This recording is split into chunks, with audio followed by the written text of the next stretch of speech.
एक जंगल की बात है, वहाँ एक कौवा रहता था। आप जानते हैं ना, कौवे का रंग काला और सियाह होता है। मगर वो बहुत खुश था, एंजॉय कर रहा था अपनी लाइफ को। तरह तरह के खाने खाता और जब रात होती खुशबूदार दरख्त पर जाकर सो जाता। अपनी लाइफ को एंजॉय कर रहा था। एक दिन अचानक उसकी नज़र सफ़ेद कबूतर पर पड़ी और वो सोचने लगा, मैं काला, ये सफ़ेद, ये कितना खूबसूरत है, कितना अच्छा लग रहा है।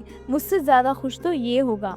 अब इसी ख्याल में परेशान रहने लगा और उसको रात भर नींद भी ना आई। एक दिन वो कबूतर के पास पहुंचा और कहा, तुम कितने खुश नसीब हो, तुम्हारा रंग सफ़ेद है और मैं तो काला हूँ, तुमसे ज़्यादा खुश तो कोई नहीं होगा।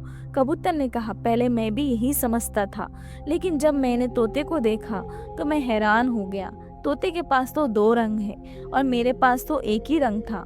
तो तोते से ज्यादा खुश नसीब कोई नहीं और वो ज्यादा लाइफ को एंजॉय कर रहा है। अब वो कौवा कबूतर को छोड़कर तोते के पास जा पहुंचा। कहा, तोते, तुम तो ज्यादा लाइफ को एंजॉय कर रहे हो, तुम कितने खुश होंगे, तुम्हारे पास दो रंग है जिसमें तुम कितने खूबसूरत लगते हो। तो तोता कहता है कि पहले तो मैं भी अपनी लाइफ को बड़ा एंजॉय करता था कि वाकई में बहुत रंग बिरंगा हूँ, पर जब मैंने देखा मोर को, मोर तो कई सारे रंग लिए हुए है, उसके सामने मैं तो कुछ भी नहीं हूँ, वो बहुत खूबसूरत है। तो अब कौवा उड़ते उड़ते पहुँच गया मोर के पास। मोर चिड़िया घर के एक पिंजरे में मौजूद था। पहले वो इंतजार करता है क्योंकि वहाँ बहुत सारे लोग मोर को देखने आए थे। फिर जब सारे लोग देखकर चले गए तो कौवा मोर के पास गया और कहा, ए मोर, जरा ये तो बताओ, तुम कितने खुश हो, कितने रंग है तुम्हारे पास, तुम कितने खूबसूरत हो। मोर कहता है कि पहले तो मैं समझता था कि मैं बहुत खूबसूरत हूँ, फिर मैंने गौर किया कि इस खूबसूरत की वजह से चिड़ियाघर में कैद हूँ। रोजाना हजारों के लोग मुझे देखने आते हैं, मगर मैं आजाद नहीं हूँ। फिर मैंने गौर किया कि ऐसा कौन सा परिंदा है जो चिड़ियाघर में कैद नहीं रहता। तो मुझे समझ आया कि कौवा एक ऐसा परिंदा है जो चिड़ियाघर में कैद नहीं रहता, उसे कोई कैद नहीं करता। कौवे ने ये सुना, उसे एहसास हुआ कि मैं भी अपनी जगह पर वाकई ही बहुत खुश नसीब हूँ।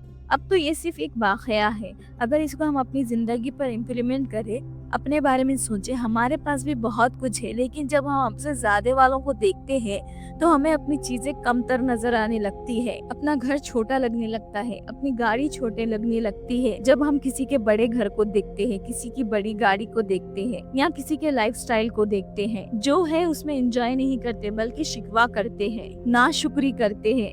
इस तरह जिंदगी नहीं गुजरती। अगर आप अपने से आगे वालों को देखते रहेंगे तो परेशानी ही रहेंगे। अगर आपको कंपेयर करना ही है तो अपने से कम तर लोगों को देखना चाहिए, जो लोग बड़ी मुश्किल की जिंदगी गुजार रहे हैं। अल्लाह ने मुझे और आपको बहुत खुश रखा है। अभी भी हम लाख लोगों से अच्छे हैं, लेकिन मसला ये है कि हम आगे वालों को देखकर परेशान होते रहते हैं। शुक्र अदा कीजिए और सुभान अल्लाह, मेरे रब का तो वादा भी है कुरान में, तुम मेरा शुक्र अदा करो और मैं तुम्हें और दूंगा। और जब भी आप अल्लाह का शुक्र अदा करते हैं वो आपको और देते हैं। इसीलिए नाशुक्री छोड़ दीजिए और अल्लाह का शुक्र करने वाले बन जाइए।